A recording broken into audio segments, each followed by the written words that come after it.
وزارتی پشمرگه و هیزکان اشتا افسران و راوشبران هاوپیمانان هموتان زور بخیر بین. به حقیقت تنها من دمیست آماجه یک باید بکم که برای برز و خوشویستم که فریق جمال محمد عمر یکشون افسر لحاظ و کام بود که اکادمیای سربارزی عراق درچو لدسپیکی سرهردانی گلی کردستان دا لگل هیزکانی پیشمرگه توانی خوی بگنجینید لگل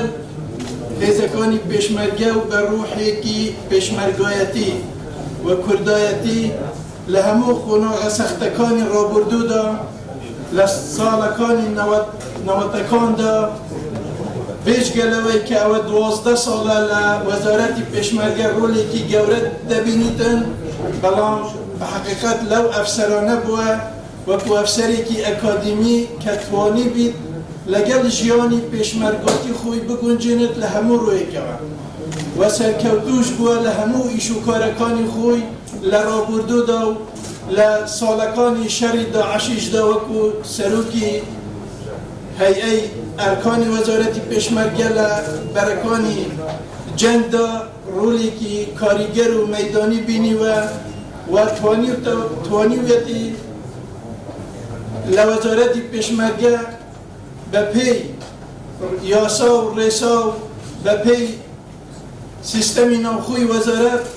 بتوانیتن ریخستنی که تواو لگل لیواکان و لگل برابرتیکان که ایمه به حقیقت هیچ وقتی لبیری ناکین او رول و کاریگری و رولی باشی که جنابیان بینی و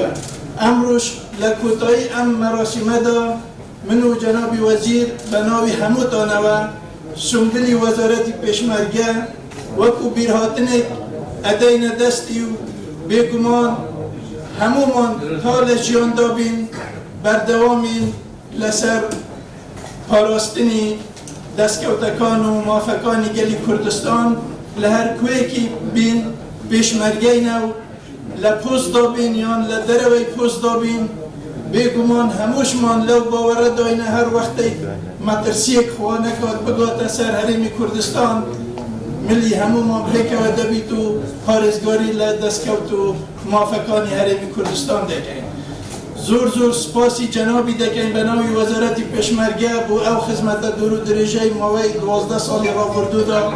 لیره پیشکشی کردوه و هر وها تمنای سرکوتن و درجه پیدان و هر وقت جنابی وزیرش فرموی اما سرطای